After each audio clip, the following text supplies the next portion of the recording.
15 दिन से सलाखों के पीछे क्यों मनीष कश्यप? राहुल को 15 मिनट में कैसे मिली जमानत? क्या कमजोर और ताकतवर के लिए अलग कानून, अलग विधान, अलग संविधान?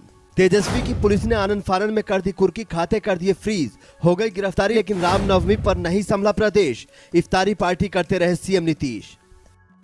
क्या देश में ताकतवर और कमजोर के लिए अलग कानून है? क्या दोनों के लिए अलग संविधान है और अलग विधान है? ऐसा हम क्यों कह रहे हैं? 2 मिनट बाद आप भी समझ जाएंगे। किसी अदालत के फैसले पर यह टिप्पणी नहीं है, लेकिन सिस्टम से एक सवाल है। राहुल गांधी पर एक समुदाय विशेष की भावनाओं को आहत करने का आरोप है और वो अपनी सजा के खिलाफ ऊपरी कोर्ट में 3 अप्रैल को गए। उसी दिन उनके केस की सुनवाई हुई और उसी वक्त राहुल गांधी को जमानत दे दी गई। यही अगर किसी बीजेपी नेता के साथ हुआ होता या किसी और पार्टी के नेता के साथ हुआ होता तो कांग्रेसी क्या कहते, आपको पता ही है। लेकिन हम आपको दूसरी तरफ ले जाना चाहते हैं। मनीष कश्यप की गिरफ्तारी 18 मार्च को हुई थी। उससे पहले ही उनके घर की कुर्की के आदेश दे दिए गए थे और सारे खाते फ्रीज कर दिए गए थे। मनीष कश्यप पर क्या आरोप है? उन पर आरोप है एक कथित गलत खबर शेयर करने का।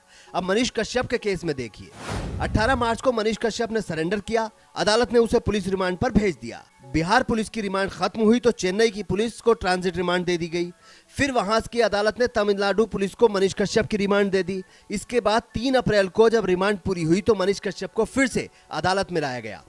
अदालत ने 3 दिन के लिए न्यायिक हिरासत में भेज दिया और कहा कि अब अगली तारीख पर तय होगा कि मनीष कश्यप को फिर से रिमांड पर भेजा जाएगा या नहीं, क्योंकि तमिलनाडु पुलिस अभी और रिमांड की मांग कर रही थी। सोचिए, जिस बिहार पुलिस ने यूट्यूबर को पकड़ने के लिए अपना सारा अमला लगा दिया, उससे अपने प्रदेश में रामनवमी का त्योहार शांति से नहीं मनवाया गया। सीएम नीतीश के नालंदा जिले से लेकर बिहार शरीफ तक जमकर हिंसा हुई। लेकिन बिहार पुलिस के लिए एक यूट्यूबर को सजा देना ज्यादा जरूरी था। कमेंट कीजिए और बताइए कि क्या मनीष कश्यप के साथ ये सही हो रहा है या गलत।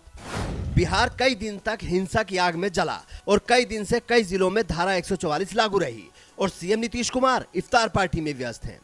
उन्हें लाल किले जैसे टेंट में बिठाकर प्रधानमंत्री पद के सब्ज बाग दिखाए जा रहे हैं और वो मंद मंद मुस्कुरा रहे हैं, जबकि बिहार रो रहा है और खून के आंसू रो रहा है।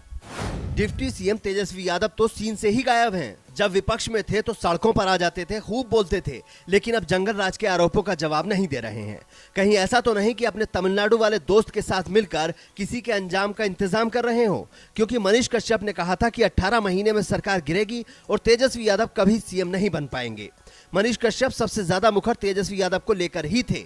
उनके खिलाफ बिहार में 13 और तमिलनाडु में 14 केस दर्ज है, जबकि राहुल गांधी को अभी एक ही केस में 3 बार पेश होना है। 10 अप्रैल तक शिकायतकर्ता पूर्णेश मोदी और गुजरात सरकार को अपनी प्रतिक्रिया दाखिल करनी है। 13 अप्रैल को दोष सिद्धि पर अंतिम रोक लगाने वाली अर्जी पर सुनवाई होगी। 3 मई को अदालत उस मुख्य अर्जी पर सुनवाई करेगी जिसमें सीजेएम कोर्ट के फैसले को चुनौती दी गई है।